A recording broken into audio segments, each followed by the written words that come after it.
შევარდნაძემ ამ ბოლო დროს ზედიზედ ორჯერ განაცხადა, რომ გახმაურებული საქმეები, რომელთა გახსნა არ მოხერხდა, აუცილებლად უნდა გაიხსნას. ნინო ზურიაშვილის ჟურნალისტური გამოძიება გაჩვენებს, რომ ის საქმეებიც კი, რომლებიც გახსნილად არის გამოცხადებული, დღემდე გამოუძიებელია. და ამის მიზეზი სწორედ შევარდნაძე და მისი პოლიტიკური დაკვეთაა.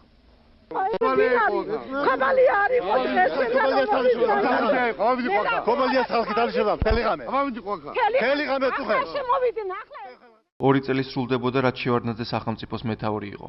თუმცა სამეგრელოში არ უშვებდნენ. ამის გამო ვერ შედგა 1992 წელს დაგეგმილი საპარლამენტო არჩევნები.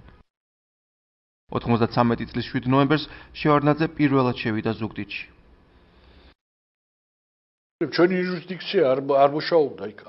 არ მუშაობდა ჩვენ არჩევნები ხო ვერ ჩავა, რატო ვერ ჩავატარეთ არჩევნები? იმიტომ რომ არ შეგვეძლო ჩაგვეტარებია.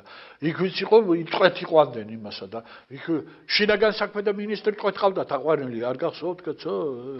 რომან გვენცაძე, სლავი ცარალიძე, სანდრო კავსაძე, ესე თვეობით იქ ყავდათ აყვანილი და ესე შეიძლება შინაგან საქმეთა მინისტრი ყავს აყვანილი, ეს რაღაცია ლაპარაკი რა. ჯაბა იოსელიანის დაცვის უფროსი თამას ფანჩულიძე იხსენებს, რომ ზვიადისტები საფუძვლიანად იყვნენ გამაგრებულნი და პოლიცია მათ წინააღმდეგობას ვერ უწევდა. სენაკში პოლიცია ორჯერ შევიდა და ორჯერვე გამოვიდა უკან. ზვიადგამსახურდიას მომხრეებისგან პატარა შემოტევა, ასე ვთქვათ, განხორციელდა პოლიციის მიმართ და პოლიციამ ეგრევე მიატოვა თავისი პოზიციები და გამოიქცა იქიდან. 1993 წლის 18 ოქტომბერს ზვიადისტები ქუთაისს მიადგნენ. შევარდნაძემ დასახმარებლად მხედრიონს მოუხმო. ჯაბა იოსელიანი, რომელსაც მთავრობაში თანამდებობა აღარ ჰქონდა, დროებითი საგანგებო კომიტეტის თავმჯდომარედ დაინიშნა. სასტრაფოდ შემუშავდა წესრიგის დამყარების გადაუდებელ ღონისძიებათა გეგმა, რომელიც შევარდნაძემ 21 ოქტომბერს დაამტკიცა. გავაკეთე მობილიზაცია მხედრიონისა, შინაგანი ჯარების, პოლიციის და წავედით ქუთაისში. ეს იყო 18 ოქტომბერი და 7 ნოემბერს ჩვენ დავამთავრეთ სამოქალაქო ომი, სულ 20 დღეში. ქუთაისი, სამტრედია, ზესტაფონი, ხობი და ბოლოს ზუგდიდი. ქალაქების სია, რომელიც მხედრიონმა აიღო და შევარდნაძეს დასავლეთ საქართველოსკენ გზა გაუხსნა. მადლიერმა შევარდნაძემ ჯაბა იოსელიანი მაშინ ორდენით დააჯილდოვა. დაგვაჯილდოვა, იმიტომ რომ იმისათვის, რომ ესე იგი ჩვენ მაშინ ძალა ვიყავით, რაღაცა ვიყავით და ხარ შეიძლებოდა იქ ბიჭები დაიღუპენ ეს რაღაცა და დაგვაჯილდოვა როგორც ესე იგი აი სტაბილიზაციის დამყარებელი და ეხლა შრომაში დაგვეხმარება. ამ დროს უკვე იწყებდა მუშაობას წინააღმდეგ. ის მოვლენები მე რაზედაც დაგვაჯილდოვა, მე ის წაგვიყენეს ბრალდებად. მას შემდეგ რაც ზვიადის ამბოხი ჩაახშო, შევარდნაძე მოძლიერებულ მხედრიონს მიუბრუნდა. მხედრიონთან ანგარიშსწორება შინაგან საქმეთა მინისტრს, შოთა კვირაიას დაევალა. კვირაია შევარდნაძის სრული მორჩილი იყო. მას იმხანად ზუგდიდში 6 უიარაღო ადამიანის დახვრეტა შეუნდეს. ამ დროს ვხედავ, შოთა კვირაია დაიძრა ეს თავის ადგილიდან, ბარბაცით, რამე თუ ის კარგად ნასვამი იყო, ამ დაწოლილ ბიჭებთან გამოართვა ერთ-ერთ სასროლი იარაღი, ანუ ავტომატი, გადატენა იქვე და პატარა, ასე ვთქვათ, გასროლებით, პატარა ოჩერედებით დაიწყო აი ამ ბიჭების, ესე იგი, დახვრეტვა. თვალმა შინაგან საქმეთა მინისტრმა ქურდობაში ეჭმიტანილები იქვე დახვრიტა. მე ვიცავდი პირადად ამ სახლიდან გამოყვანილ იმ 8 პიროვნებას. ხო და ერთ-ერთი ჩვენი თანამშრომელი ხელბორკილებს ადებდა დაკავებულებს და ამ დროს შემდა მოულოდნელად უცბად ავტომატის ოჩერედის ხმა გავიგეთ და ეს ჩემი რეაქცია უკან გადავხტი, ხედავ ეს დაკავებული ძირს დაყრდნილებს ხორეტდა შოთა კვირაია. იყო ვისაც კვირაიამ ესროლა. ჩინჩალაძე შემთხვევით გადარჩა. თვალი რო იყო კი ხელად იცნობდა კაცი, მაგრამ მისცა მეგონა წაართვა ავტომატი. და მახსოვს წვია მე, მაგრამ მე დავკარგეთ ზნობა.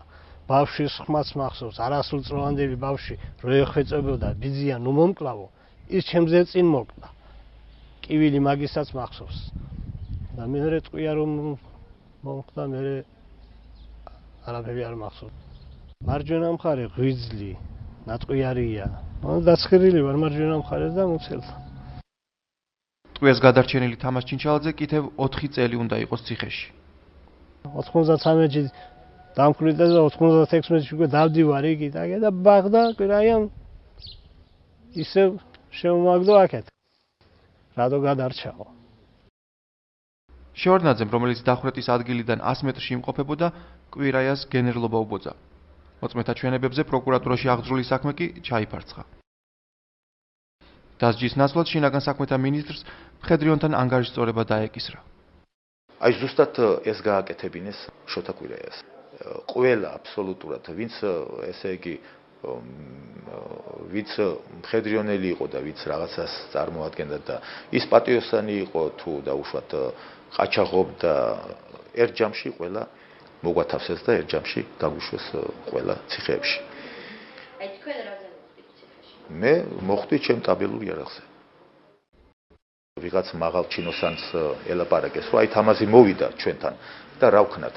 იმან უთხრა რა აქვს თანო მისი ტაბელური იარაღი, ხო და გაუფორმეთო ტაბელური იარაღი. გაუფორმეთ რა? გაუფორმეთ ნიშნავს ის, რომ დააკავეთო. დაცვის უფროს სატაბელო იარაღის ტარებისთვის 5 წლით პატიმრობა მიუსაჯეს. პოლიტიკურად არასასურველ პირთა მასობრივი დაპატიმრება ძირითადად მაინც ტერორისტულ აქტებს დაუკავშირდა. ამ გზით კვირაიამ ერთი ხელის მოსმით გახსნა გია გულუას, გიორგი ჭანტურიასა და სოლიკო ხაბეიშვილის მკვლელობები. მასობრივად დაპატიმრებულ მხედრიონელთა შორის იყვნენ გოჩა გელაშვილი და გოჩა თედიაშვილი. მათ ტერაქტებში მონაწილეობა აღიარებინეს. ხელი მქონდა მოტეხილი, ხელი ორ ადგილზე მქონდა ხელი მოტეხილი, მესამე ადგილზე აქ. დაჟე შემდეგში ექსპერტი მოიყვანეს. როგორ მოხდეთ? ნუ ცების დროს არ მახსოვს ახლა რა მოხდა, როგორ მოხდა, რა ვიცი ახლა. რით იქცემდნენ? რა თუ რამე საგანი იყო რა ვიცი ახლა. რას დაიმახსოვრებ კაცო. ფეხით, ხელით, სკამით, რა ვიცი. გოჩა გელაშვილს ხელი მას შემდეგ მოტეხეს, რაც ჩვენებას ხელი არ მოაწერა. ცემის დროს მას სასქესო ჯირყვალი გაუხეთქეს. 9 თვის განმავლობაში ოპერაციას არ მეკეთებდნენ, გაღიზიანებული მქონდა. ბოდიშ ჩემი და ისეთნაირად ვიყავ, ვეღარ დავდიოდ. ეს და სხვა დაზიანებები, მათ შორის მოტეხილობები, სასამართლოს მასალებშიც არის აღწერილი. ოღონდაც წერია, რომ ტრამვები არატრამვული წარმოშობისაა. ადამიანის უფლებათა დამცველი ნანა კაკაბაძე მოწმობს, რომ წამების კვალი პატიმრებს სასამართლოს დარბაზშიც ემჩნეოდათ. ვიზუალურადაც იყო შესამჩნევი ის ნაწამები კვალი, რომელიც მათ ჰქონდათ მიღებული წინასწარი ძიების დროს. მაგალითად, გოჩა გელაშვილს სასამართლო პროცესზე ეცვა კორსეტი იმის გამო, რომ მას ჰქონდა დაზიანებული ხერხემალი. გელაშვილი იხსენებს, რომ ხერხემლის დამტვრევის შედეგად მან კლინიკური სიკვდილი განიცადა, მაგრამ გადარჩა. ერთ-ერთი ცემის დროს კლინიკური სიკვდილი მქონია და აღმოჩნდი მორგში, როცა უკვე გონზე მოვედი, იქიდან გამომდიოდა ეგ თან არ ვიცი ვინ გადარეკა, რამ გადმორეკა, როგორც კი თვალი გავახილე, მივხვდი რომ მანამდე ნამყოფი ვიყავი ამ მორგში, ვიცოდი რომ დაჭრილი მეგობრებს შეძებდი ომის დროს დაღუპულები იყვნენ, იქ იყვნენ და იქ მივედით წამოსაყვანად. იქიდან მახსოვდა რომ მორგი იყო და მანამდე მე არაფერი საქმე არ მქონია მორგში. გოჩა თედიაშვილი ამბობს, რომ მას ჯერ სოსო ალავიძეს ცემდა და დენზე აერთებდა, შემდეგ კი კვირაიას გადასცა. როგორ მოგალიეთ ანდორია უნდა. რა მომიგდია ნო. ჩვენ მოგესინია. მე გიგასახლობელი ვარო და მინდა დაგეხმაროთ. ჩვენ ჰაერში ისროდი. გამეცინე. არაფერსაც არ ვიცოდი საერთოდ როგორ ნაყოფი ვარ. გაიყვანეთ. ამის შემდეგ თედიაშვილის წამება კვირაიას მეთოდებით გაგრძელდა. მოატაინა გაზი, ხელზე დამოდით ფეხი და დავასალა კბილებს. თავის ხელი? თავის ხელი. რამდენი კბილი ამოყვა? 4 კბილი ამოყვა. აბა რომელი შეგიძლია? გამოგიდეს ფეხები და ვიტყვანე რა დუბინკები, ტიხლები, ფეხები, ყველაფერი. ტაშტი მოიტანეს, წყალი ჩაასხეს, დენი ჩაყვეს და თავს მოყოფილიყო შეიძლება. გოჩა თედიაშვილმა ყველა ბრალდება მას შემდეგ აღიარა, რაც ის დილის 4 საათზე წაიყვანეს და თბილისის ზღვაზე ცოცხლად დამარხეს. ანუ ყანეს ზღვის ტერიტორია. ამოთხრილი ქონდა თორმე, ჩამოსვე დამაყარეს მიწა, მარტო თავი მიჩა. ეს ტროტელის შეშკა წარმოდგენილი გახეთ ძელი კალბასით რო ასაფეთქებელს. ამთხარეს პირში გაუკეთეს ფითილი წაუკვირდეს სესხლი და წავიდა. როგორი ახლა მოდის ახლო ეს ფითილი იწვის და ვიცი რომ თავი გამისკდება ახლა. რომ მიახლო და ვერც ყვირია, ვერც პირი გამოტენილი მაქვს, კბილები არა მაქვს, ვერც კვილი დავამას. უკან ვიღაცა დგას, ახლა თავს ხო ვერ ვაბრუნე დამარხული. გამოაძრო ფითილი და მეკაიფები. აღიარებაზე ხელი მოაწერა გოჩა გელაშვილმაც. ის ამბობს, რომ წინააღმდეგობის გაწევა შეუძლებელი იყო. ჭანტურიოს კვლელებაზე, ჩვენებაზე ხელი მაქვს მოწერილი, რომ კი ვიყავი მეთქი. როგორც თვითონ, ვეღარ გავძელი, იქიდან გამომდინარე, რომ მე ჩემ ახლობლებმა გადმომეძახეს, რომ თავს მოაკვლინება უკვე ასეთი ამბავი მოხდა ამ თქვენ საქმესთან დაკავშირებით ორი კაცი იყო, მოკტა ერთი გადმოაგდეს ერთის 4 კაცი მოკტა ერთი გადმოაგდეს ერთის და მოაწამება თავს, რომ რასაც გეტყვენ, ყველაფერზე ხელი მოაწერო. მოაცევინებ თავს, ხო იცი რომ მართალ ხართ, მე შემდეგ ყველაფერი გაირკვევა. სასამართლოზე გელაშვილის ახლობლებმა წარმოადგინეს ვიდეო მასალა, რომელზეც ის ბიძაშვილის დაბადების დღეზეა სწორედ იმ დღეს, როდესაც ტერაქტი მოხდა. ამის შემდეგ ხდება საქმიდან აღიარება, რომ მკვლელობა მან ჩაიდინა. მკვლელობათა აღიარებით გელაშვილმა და თედიაშვილმა მართლაც გადაირჩინეს თავი. თუმცა ზოგი წამების შედეგად საგამოძიებო იზოლატორშივე დაიღუპა. აი ამ საქმეზე 5 პიროვნება წინასწარი გამოძიების პერიოდში იყო დაღუპული და მათი ასაკი არ აღემატება 30 წელს. ესენი იყვნენ ეს 5 ადამიანი, რომელიც იყო დაკავებული, იყვნენ დაახლოებით 25, 26, 27, 28, მაქსიმუმ 30 წლის. და წარმოიდგინეთ ეს ხალხი იყვნენ დაღუპული სადღაც 2-3 თვის ვადაში, დაპატიმრებიდან 2-3 თვის ვადაში. ერთი მათგანი გოჩა თედიაშვილის ბიძაშვილი, პაატა თედიაშვილი იყო. ერთი ჩემი ბიძაშვილი იყო. საწყალო დაიჭირეს იმ დღეში ერთი და მიჭი. ისე მოკვდა შვილი არ უნდა. წამების შედეგად დაიღუპა ოზურგეთის მხედრიონის უფროსი ზურაბ თოიძე. ის ქუთაისში გადაყვანისას გარდაიცვალა. ზურაბ ზიანიძე პოლიციაში მეგობარს გიორგი მიქაძეს გაყვა, რომელიც მასთან სახლში დააპატიმრეს. პოლიციაში მისულს კი მკვლელობის აღიარება მოსთხოვეს. სასამართლოზე პოლიციამ უარყო, რომ აბზიანიძე დაკითხვისას შემოაკვდა. როდესაც გამოძიებელი მოვიდა სასამართლო პროცესზე და მან ბატონმა ჯაბაიოსელიანმა დაუსვა კითხვა, რითი აიხსნება ის, რომ დაკავებიდან 2 თვის მანძილზე თქვენ არ აგაქვთ არანაირი ჩვენება, რატომ არ დაკითხეთ ეს? გამოძიებელი პასუხობს, რომ ჩვენ არ ჩავთვალეთ მიზა შეწონილად. არ კითხავენ კი არა, ყოველდღე კითხავენ და ცემით კრავენ, მაგრამ ბავშვი არ აძლევს ჩვენებას. ისინი ყოველდღე კითხებოდნენ და ცემდნენ საწყალბის და ამ წვალებაში მოკლეს და მე სისხლი ჩაიქცა და საავადმყოფოში გარდაიცვალა.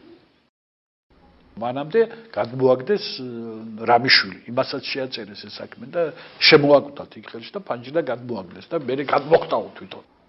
ასევე ფანჯრიდან გადმოაგდეს იობაშვილი. შინაგან საქმეთა სამინისტროს სამმართველოში მიიყვანეს, იქ ცემეს ეს ადამიანი და ცდილობდნენ მისგან გამოეძალათ ჩვენება.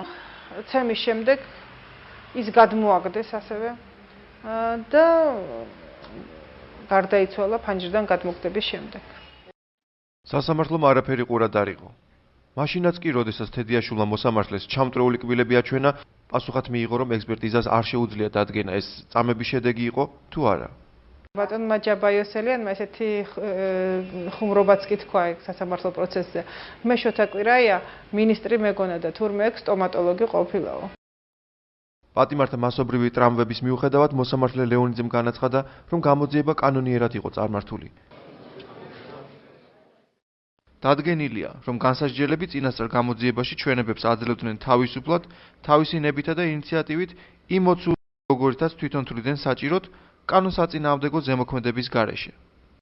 ობიექტურობისგან საკმაოდ შორს იდგა იმდროინდელი მოსამართლე ჯემალ ლეონიძე და რა თქმა უნდა, ასეთი სახით გამოძალული ჩვენებები უნდა ყოფილიყო ანულირებული, გაუქმებული და ამ ხალხს ესეთი სახის ჩვენებები არ უნდა წარდგენოდათ როგორც ბრალდება.